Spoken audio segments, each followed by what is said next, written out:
예, 우리의 소원은 뭐죠? 좀 희미해졌나요? 뭐예요? 통일, 그죠? 그렇다면 목사의 소원은 뭘까요? 목사의 소원. 모든 목사들의 꿈은 한 가지밖에 없어요. 부흥입니다. 부흥. 양적 부흥이 아니라 온전한 부흥, 영적인 부흥을 꿈꾸게 되지요. 양적으로 큰 성장을 한 교회들이 오늘날 영적으로 얼마나 타락한지를 보게 되지요. 진정한 부흥이 아닙니다. 그래서 모든 목사, 저도 목사이기 때문에 매일매일 꿈을 꿉니다. 하나님, 우리 교회가 진짜 부흥이 됐으면 좋겠습니다. 영적 부흥이 넘쳐나고 성령이 충만했으면 좋겠습니다. 매일매일 기도하는데요. 우리 가운데 부흥의 역사 일어나길 간절히 갈망하고 기대합니다. 그리고 말 그대로 꿈에도 소원은 부흥, 이렇게 마음속에 아침마다 이렇게 외쳐요. 그런데 잘 안 돼요. 잘 안 돼요. 물론 이제 우리 성도님들 중에 목사님 우리 교회 부흥한 거 아니냐고 했지만 성에 안 찹니다. 이게 제가 인원에 대한 그런 게 아니에요. 사람이 200명이 되고 300명이 되고 이런 걸 넘어서 좀 뜨거워지고 싶은데, 뭔가 마음이 좀 새로워지고 싶은데, 우리 성도님들 가운데 그런 모습이 잘 나타나지 않으면 참 답답해요. 뭔가 길이 될까 싶다가도 곧 막혀버리는 걸 경험할 때가 있고요. 목사들이 가장 비참할 때가 언제냐면은 교인들이 점점 영적으로 피폐해져 갈 때입니다. 그래서 일단 먼저 자책감이 생기죠. 내가 뭘 잘못했나? 뭘 어떻게 해야 이게 해결이 될까? 스스로 이제 자책을 하게 되고, 그 다음에는 뭐가 밀려오냐면 거리낌이 밀려와요. 좀 이렇게 피폐한 영혼들을 보면 다가가서 위로해줘야 되는데 어느 순간 되면 피하고 싶습니다. 왜냐하면은 이제 이 마음속에서 낭망함이 자꾸 올라오기 때문이에요. 이제 그러다가 마음속에 이제 나중에 무엇이 났냐면 절망감이 이제 찾아옵니다. 해도 안 되는구나. 우리 교회는 원래 이렇구나. 저분은 원래 저렇게밖에 안 되는구나. 스스로 이렇게 마음에 낙인을 찍어 버리는 거예요. 내 탓, 남 탓하다가 절망한 것. 이런 계속 그 사이클이 반복되는 것 같아요. 그래서 이럴 때는 기도하면 한숨만 나오고, 너무 답답하니까 다른 관심, 또 다른 일에 집중을 하려고 합니다. 그런데 여전히 그 짐은 마음속에 있지요. 돌덩이보다 더 크게 나를 짓누르고 있고요. 그래서 하나님 앞에 기도를 합니다. 하나님, 어떻게 하면은 우리 가운데 부흥이 일어날까요? 언제쯤이면 하나님의 이 성령 충만함이 우리 가운데 나타날까요? 우리 교인들은 어떻게 하면 성령의 역사를 누릴 수 있을까요? 2007년 7월 8일 날 이 상암 월드컵 경기장에 10만이 넘는 교인들이 모였습니다. 이 평양 대부흥운동 100주년 대회가 열렸기 때문인데요.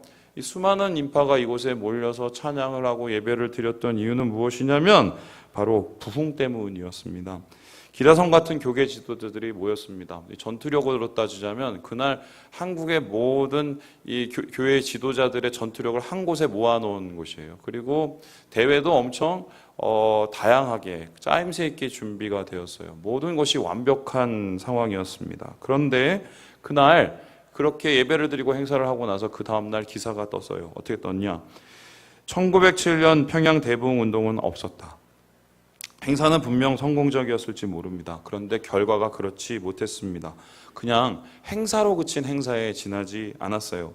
나중에 전해지는 말로는 이 목회자들 간에 알게 모르게 알력까지 있었다고 하더라고요. 이 대회를 통해서 한국교회가 배운 게 무엇입니까? 그 교훈은 한 가지인데, 인간적인 방법과 계획으로는 부흥이 절대로 나타나지 않는다는 거예요. 부흥이 일어나기 위해서는 하나님의 절대적인 주권과 하나님의 방식대로 행해야만 부흥이 나타난다는 것입니다. 이 단순한 진리를 다시 한번 확인했을 뿐이고, 그 행사를 통해서 한국교회의 오만함과 부패가 더욱 드러났을 뿐이죠. 오늘 본문은 제가 그토록 갈망하고 있는, 또한 우리 한국교회가 그토록 원하고 있는, 사모하고 있는 이 부흥에 관한 질문, 그 대답이 나타나 있는 것입니다. 2000년 교회 역사상 이 본문의 사건처럼, 이날처럼 큰 부흥의 역사가 일어난 적은 없었습니다. 이날만큼 성령의 역사가 충만한 적도 없었고, 모든 목사들과 성도들이 간절히 사모하는 그 날이 바로 이곳에서 이루어진 것입니다. 오순절 성령 강림의 날이지요. 이날의 시작을 누가는 이렇게 기록을 하고 있는데요. 같이 한번 읽어보겠습니다. 시작. 오순절 날이 이름에 그들이 다 같이 한 곳에 모였더니 그들이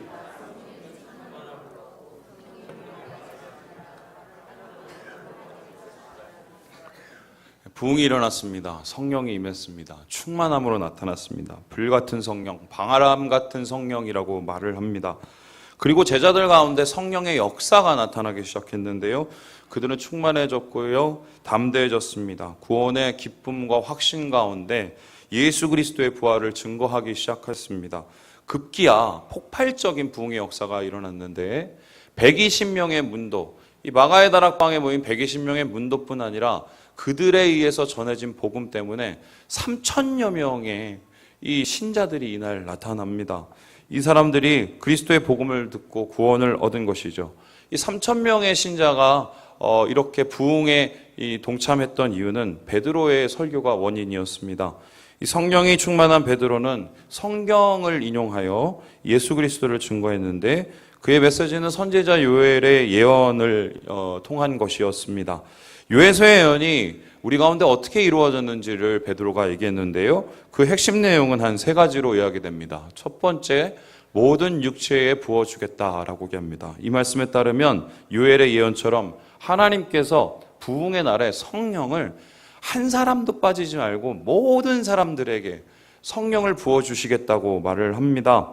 그리고 그 날이 바로 주의 크고 영화로운 날이라고 합니다. 그것은 무엇입니까?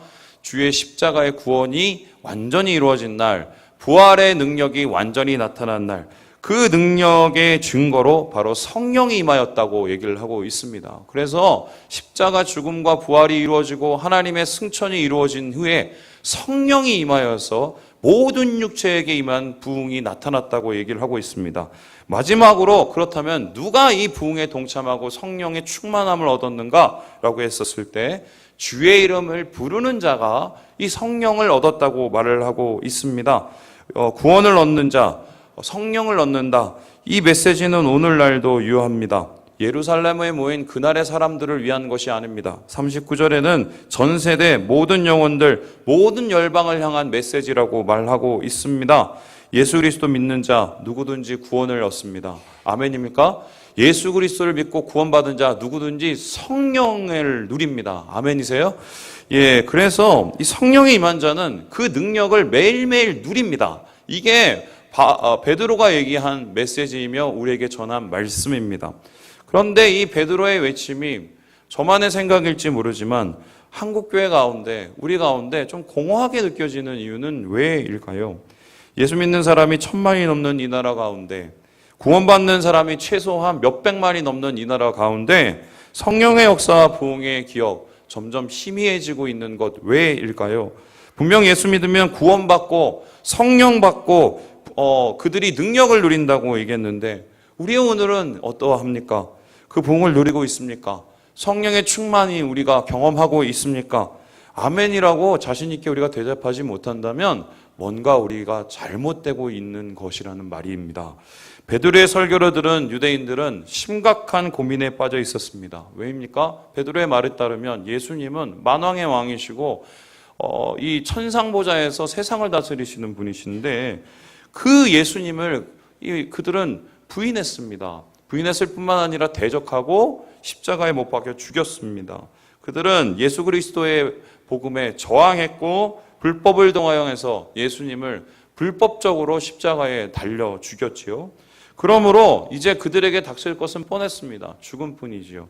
여러분, 정권이 바뀔 때마다 항상 이 논란이 있는 게 뭡니까? 정치 보복에 대한 것이죠. 보수로 진보로, 진보에서 다시 보수로 바뀔 때마다 어떤 정리를 한다는 이 말하에 정치 보복이 이루어진다고 계속 얘기하고 있죠. 그렇다면은 예수 그리스도 하늘 보좌를 차지한 영원한 보좌를 차지한 예수님을 죽였으니까 이들의 끝은 뻔합니다. 그래서 그들은 말했습니다. 우리 37절의 말씀을 읽어보죠. 시작. 그들이 이 말을 듣고 마음에 찔려 베드로와 다른 사도들에게 물어 이르되 형제들아 우리가 어찌할꼬 하거늘. 우리가 어찌할꼬 하거늘 이라고 얘기를 했어요. 우리가 어찌할꼬 하거늘. 야, 이렇게 하다가는 끝났네, 죽었네, 어떻게 할 수가 없네. 그래서 우리는 앞으로 어떻게 해야 되냐? 죽어야 되는 거냐? 멸망을 당해야 되는 거냐? 부흥에 동참하지 못하는 거냐? 이들의 탄식은 저는 지금 한국교회 탄식과 같다고 생각을 해요. 제가 이 말씀을 듣고 우리가 어찌할 거라는 이게 저의 질문이며 저의 탄식이더라고요. 우리는 분명 길을 잃었습니다. 분명히 부흥이 있었는데 그 가는 길을 언젠가 잃어버렸습니다. 성령 충만으로 가는 길을 잃어버렸습니다. 구원의 감격과 성령의 충만을 잃어버린 기독교인, 이 말도 안 되는 모순이 지금 우리에게 나타나는 현실이 되었던 것입니다. 그런데 베드로는 우리가 어찌할 거라고 탄식하는 이들에게 그러면 죽어 끝이야 라고 얘기하지 않았습니다. 길을 제시했습니다. 살 길을 나타내었습니다.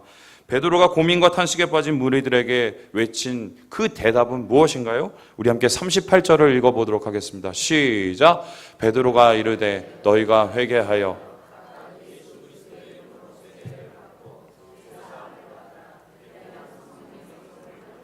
그는 부흥으로 가는 길을 제시했습니다. 성령의 능력을 누리는 길을 제시했습니다. 그건 뭔가요? 바로 회개와 세례입니다. 그러니까 회개하고 세례하면 성령을 선물로 받겠다고 얘기를 하고 있습니다. 그럼 반대로 뭐예요?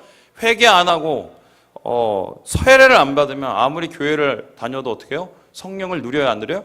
못 누린다는 거예요. 목사님 저는 회개했는데요. 옛날에 분명히 제가 눈물 펑펑 흘리면서 땡땡 기도원에서 무슨 기도해서 분명히 회개했어요. 목사님 저는 몇 월 며칠 날에 분명히 세례를 받았습니다. 목사님이 직접 물로 찍어서 저의 머리에 누르셨잖아요. 이렇게 얘기할 수 있지만 여기서 말하는 회개와 세례는 우리가 보았던 거가 좀 다를 수 있겠습니다.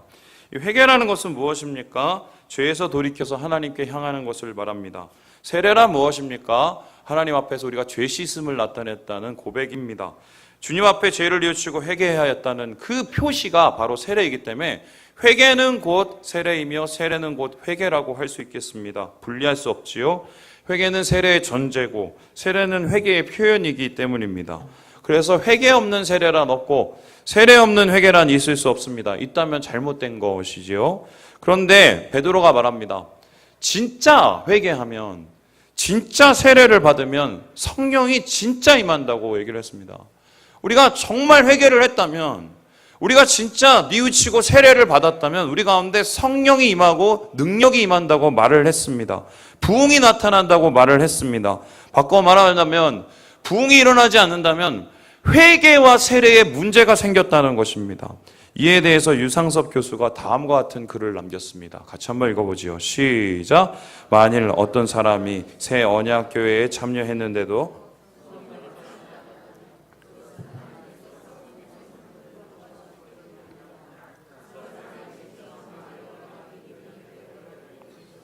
이 말에 따르면 이렇습니다. 목사님, 저한테 왜 이렇게 필이 안 와요? 저한테 왜 이렇게 막 성령의 뜨거움이 안 와요? 아니, 성령의 함께 하심이 왜 느껴지지 않습니까? 아직 때가 안 됐어요. 하나님이 때 되면 다 주십니다. 좀 기다리시라고 그러는 거예요. 이게 맞는 소리예요? 틀린 소리예요? 틀린 소리라는 거예요. 그렇다면 하나님께서 성령을 유보하시는 게 아니라 회개하고 세례 받는 자에게 모두 성령을 주시겠다는 거예요. 그것은 하나님의 확실한 약속입니다. 그렇다면 우리 가운데 성령의 역사와 부흥의 역사가 사라지고 자꾸 우리 가운데 뭔가 하나님의 뜨거움이 멀어지고 있다면 우리가 지금 놓치고 있는 것들이 있다는 얘기죠. 그래서 우리에게 성령 충만과 부흥이 나타나기 위해선 진정한 회개가 우리 가운데 이루어야 한다는 결론이 됩니다. 그렇다면 질문을 합니다. 진정한 회개란 무엇인가? 정말 성령 충만이 임하는 부흥의 역사가 나타나는 제대로 된 회개란 것은 도대체 무엇인가? 성경이 말하는 진정한 회개 세 가지로 우리가 정리할 수 있겠습니다. 우리 같이 한번 읽어보죠. 시작. 인간 본성의 부패함을 깨닫는 것. 벌거비 쓴 조직신학에 따르면 이 회개에 대해서 첫 번째 논하는 게 뭐냐면 인간 본성의 부패, 우리의 자아가 다 썩어버렸다는 것을 인정한다는 것이라는 겁니다. 우리가 회개에 대해서 얘기를 자주 할 때 혼동하는 개념이 있는데요. 바로 후회와 회개를 오해하는 것입니다. 후회라는 것은 무엇인가요? 잘못을 뉘우치고 깨닫는 것을 뜻합니다. 그런데 어찌 보면 회개랑 되게 비슷한데 성경은 후회를 회개라고 말하지 않습니다. 왜입니까? 후회는 뉘우치고 아유 다음에 잘해야지, 다음에 이러지 말아야지 다짐하고 결단을 하는 거예요. 반면에 회개는 무엇입니까? 아무리 다음에 잘하려고 해도 돼요, 안 돼요? 안 된다고 인정을 하는 겁니다. 왜입니까? 우리 안에 썩었기 때문이에요. 인간이 후졌기 때문이에요. 우리 함께 로마서 7장 18절 19절 말씀 읽습니다. 시작. 내 속 곧 내 육신에 선한 것이 거하지 아니하는 줄을 아노니 원함은 내게 있으나 선을 행하는 것은 없노라. 내가 원하는 바 선은 행하지 아니하고 도리어 원하지 아니하는 바 악을 행하는도다. 바울이 율법 앞에서 깊은 절망에 빠졌습니다. 율법을 지키려고 해서 하나님의 선을 이루려고 해도 매일매일 넘어지고 안 되는 겁니다. 그래서 그가 왜 이러지를 고민을 하기 시작했는데 그 결론에 도달을 했어요. 인간이 원래 후졌다는 거예요. 우리가 원래 후졌다는 거예요. 박성민 목사가 거룩한 분이 아니라 선한 분이 아니라 어떤 분이에요? 후진 분이라는 거예요. 후진 사람이라는 거예요. 이것이 인간의 내면, 본성이 타락했기 때문인데요. 선을 아무리 행하려고 해도 인간은 그렇게 할 수가 없다는 것입니다. 죄밖에 지을 수밖에 없는 이 무능력한 존재라는 것을 그가 발견하게 됩니다. 이것이 회개와 후회의 차이점이지요. 아무리 잘하려고 다짐하려도 잘 안 됩니다. 우리가 후졌기 때문에, 우리에게 찾을 수 있는 의로움은 없기 때문에, 내가 다른 사람보다 의롭다고 생각하고 있다면 여러분 그 사람은 속고 있는 거예요. 내가 선을 행할 수 있는 가능성이 있다고 생각한다면 그 사람은 교만한 것입니다. 그 자체가 이미 죄고 그런 사람은 쓰러집니다. 왜인가요? 후회 속에서 남는 것은 결국 파멸이에요. 자기 힘으로 서려고 하기 때문이죠. 인간 본성이 부패했음을 인정하는 자는 일단 자신을 믿지 않습니다. 무력감을 느낍니다. 그래서 하나님밖에 엎드릴 수밖에 없습니다. 붙잡을 수밖에 없지요. 교만은 항상 우리의 가능성을 보게 하지만 하나님의 이 복음 그리고 하나님을 향한 우리 회개는 계속 우리의 무력함을 보게 합니다.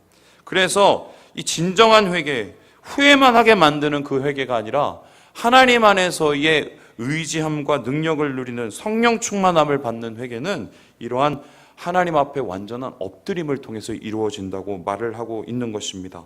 그래서 이 완전하게 엎드릴 때 우리는 부흥 경험하고 영적인 곤고함에서 벗어날 수 있어요. 여러분 딱 잘라서 얘기했습니다. 침체와 마음에 뭔가 일어나지 않는 이 피폐함이 있나요? 교만하신 거예요. 우리 안에 있는 가능성을 보고 계신 거예요. 주님은 얘기합니다. 너희는 아무것도 할 수 없다. 인간의 본성은 타락하고 후졌다고 말씀을 하세요. 그래서 우리가 이러한 이 영적 침체에 빠져 있다면 해결 방법은 하나뿐입니다. 교만의 고리를 끊어내는 거예요. 그리고 하나님 앞에 다시 엎드려야 합니다. 내 자신을 봐야 돼요. 어떠한 존재인지를. 제가 20여 년을 소위 말해서 교회에서 잘 나가는 사람으로 지냈었던 사람입니다. 무슨 노예에서 하는 취직 대회 나가면 나가서 상 타오고 뭐 하면 다 왔고 교회에서 칭찬받고 이러면서 컸어요. 근데 제가 주님을 인격적으로 진짜 경험하고 삶 속에서 함께 하나님과 동행하게 된 이유가 언제냐면 군대 제대하고 납니다. 군대에서 내 자신의 자아가 얼마나 썩었음을 제가 봤어요. 그 후에 불쑥불쑥 교만의 뿌리들이 올라오긴 하지만 그때의 기억이 남아있어요. 나는 이렇게 무력한 존재라는 건. 죄를 아는 사람은 은혜를 누려요. 죄에 무너진 사람은 하나님의 능력을 붙잡을 수밖에 없다는 것. 그것이 바로 진정한 회개, 본성의 부패함을 깨닫는 것입니다. 둘째로 진정한 회개라는 것은 무엇입니까? 우리가 한번 같이 읽어보죠. 시작. 십자가 구원의 은혜를 감사하는 것. 바로 진정한 회개라는 것은 부패함을 깨달을 뿐만 아니라 하나님의 은혜를 바라보는 것입니다. 우리 로마서 8장 1절 2절 말씀 읽습니다. 시작. 그러므로 이제 그리스도 예수 안에 있는 자에게는 결코 정죄함이 없나니 이는 그리스도 예수 안에 있는 생명의 성령의 법이 죄와 사망의 법에서 너를 해방하였음이라. 바울은 그렇게 아무것도 할 수 없는 무능력한 자신 속에 성령이 임한 것을 보았어요. 그 이유는 예수의 십자가 때문에, 사랑 때문이었습니다. 십자가는 죄인의 유일한 가능성입니다. 예수님께서 우리의 죄를 대신 지셨기 때문입니다. 무능함을 통감한 사람, 십자가를 바라봅니다. 거기에서 소망을 얻습니다. 생명을 얻습니다. 자유함을 누립니다. 그래서 그 사람의 마음속에는 무력함 대신에 다른 것으로 채워지는 것이 있어요. 그게 뭐예요? 은혜입니다. 나는 아무것도 못해서 구원을 못 받는 사람인데 예수님이 나를 이렇게 구원하셨다는 은혜만 남습니다. 그래서 믿음으로 구원을 얻은 사람은 하나님을 바라보고 십자가를 바라보고 감사할 수밖에 없습니다. 예수 믿으면서도 지나친 두려움이나 정죄감에 사로잡혀 사시는 분들이 있습니다. 이분들의 공통점이 무엇인지 아세요? 자신이 없다는 겁니다. 구원에 대해서. 목사님, 저는 아무래도 이 천국에 못 갈 것 같아요. 그동안 지은 죄가 너무 많아서 해결이 잘 안 나네요. 그리고 앞으로도 제가 좀 자신이 없어요. 이렇게 얘기하시는 분이 저한테 있어요, 없어요? 있어요! 많아요. 이런 분들은 뭐냐면 착한 분들이에요. 착한 분들이에요. 그런데 굉장히 착한 것 같지만 잘 들어보면 못해요. 되게 죄송해요. 무지한 거예요. 여러분, 주님께서 구원하시겠다는데 왜 지가 날립니까? 예? 예수님이 우리 사랑하셔서 십자가에 매달려 죽으시고 죽음에서 건져주시겠다는데 주님, 저는 그런 사람이 못 돼요. 저를 좀 안 되고 저는 다 저희 옆에 있는 사람. 이건 어떻게 보면 교만의 다른 표현일 수 있어요. 온전한 사랑은 두려움을 쫓습니다. 아멘입니까? 우리는 벌 안 받으려고 예수 믿는 것이 아니라 영생 얻고 자유함 누리려고 예수를 믿습니다. 잘 되려고 예수를 믿는 거예요. 회개는 정죄감이 아니고 하나님에 대한 두려움도 아닙니다. 회개는 믿음입니다. 돌이키면, 주님 앞에 돌아가면, 회개하면 구원하신다는 주님의 약속을 믿는 것입니다. 그래서 회개는 감사입니다. 사랑의 약속을 이루신 주님의 은혜에 감사하는 것입니다. 연약함이 우리의 마음을 짓누를 때 우리는 십자가를 봐야 돼요. 거기에 은혜가 있어요. 나는 못하지만 하시는 하나님, 나는 죽지만 살리시는 하나님을 바라볼 때 우리는 죄뿐인 나를 구원하신 하나님께 감사할 수밖에 없다는 것. 이게 성경이 말하는 진정한 회개의 두 번째 모습입니다. 세 번째로 말하는 성경이 말하는 진정한 회개라는 것은 무엇입니까? 우리 같이 한번 읽어보죠. 시작. 매일 십자가 앞에 나아가는 것. 어떻게 하면 성령 충만함 받는가? 어떻게 하면은 진정한 회개를 누리는가? 회개를 매일매일 해야 됩니다.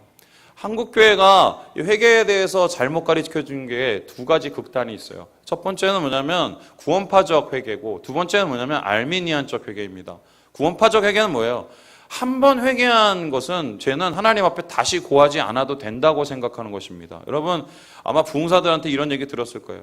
하나님이 계속 똑같은 말 듣기도 반복해서 힘들어 죽겠다고, 이미 구원하셨으니까 회개하지 말라고. 여러분, 이거는 잘못된 생각이에요. 구원이 단번에 이루어진 건 사실이지만 우리는 매일매일 회개를 합니다. 그 이유가 뭔지 아세요? 매일매일 거룩해져야 되기 때문이죠.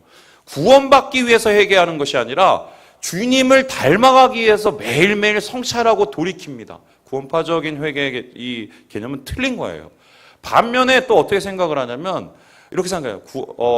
우리가 회개 안 하면, 우리가 일일이 회개를 안 하면 하나님이 구원이 떨어진다고 생각하시는 이 분이 있어요. 이게 알미니안적 회개인데 이런 겁니다. 왜 자살을 하면은 구원을 못 받느냐? 이것을 어떤 분들이 어떻게 해석을 하셨냐면 이렇게 해석했습니다. 하나님 앞에 회개할 수 있는, 그러니까 자기 자신의 몸을 다치게 하는 것을 회개할 수 있는 기회가 없기 때문이라고 얘기합니다. 여러분, 이거는 틀린 얘기예요. 회개는 하나님 안에서 우리가 단번에 이루어진 것이죠. 무엇입니까? 우리의 죄성을 하나님 앞에 고백함으로 하나님 앞에 나가면 붙잡힌 바 되는 거예요. 그래서 그 죄는 예수 그리스도의 보혈로 이미 해결이 됐습니다. 그래서 하나님 안에서 주신 이 해결의 십자가를 붙잡는 것은 구원을 위해서 회개하는 게 아니라 주님을 닮아가는, 하나님의 거룩을 닮아가기 위해서 우리가 회개를 이루어가는 것이지요. 그래서 우리가 믿는 신앙의 핵심을 정리한 웨스트민스터 대요리 문답에 이렇게 기록을 하고 있습니다. 좀 길지만 같이 한번 읽어보죠. 시작. 생명에 이르는 회개란 하나님의 성령과 말씀에 의해서 죄인의 마음속에 이루어지는 구원의 은혜이다. 그로써 자기의 죄의 위험성과 더러움과 추악함을 보고 느끼고 통회하게 된다. 따라서 그리스도 안에서 베푸시는 하나님의 긍휼하심을 깨닫고 자기 죄를 몹시 슬퍼하고 미워하는 나머지 그 모든 죄를 떠나 하나님께로 돌아와 범사에 새로 순종하면서 하나님과 함께 끊임없이 동행하기로 목적하고 노력하게 되는 것이다. 진정한 회개란 뭐예요? 매일매일 범사에 주님께 돌아가는 거예요. 하나님 또 죄졌어요. 또 제가 교만했어요. 하나님 또 제가 또 그렇게 게을렀습니다. 하나님 또 제가 미워했습니다. 주님 앞에 우리가 나갈 때 하나님께서 이놈아 너 그밖에 안 돼? 이러면서 책을 집어던지세요? 아니에요. 우리를 받아주세요. 너 할 수 있어. 예수를 닮을 수 있어. 거룩함을 채울 수 있어. 오늘 쓰러지지만 네가 내일 다시 하나님 앞에 돌아올 때 너희 가운데 주의 거룩을 이루는 소망이 이루어진다고 주님께서 우리에게 이야기를 하고 있는 것입니다. 주님의 은혜에 한 걸음씩 더 가까이 나가는 것, 진정한 회개의 모습이지요. 예루살렘에는 이와 같은 진정한 회개가 넘쳤습니다. 부흥이 넘쳤고요. 그 회개의 은혜가 넘쳤습니다. 이 모습을 누가는 다음과 같이 묘사를 합니다. 우리 42절을 읽어보지요. 시작. 그들이 사로의 가르침을 받아.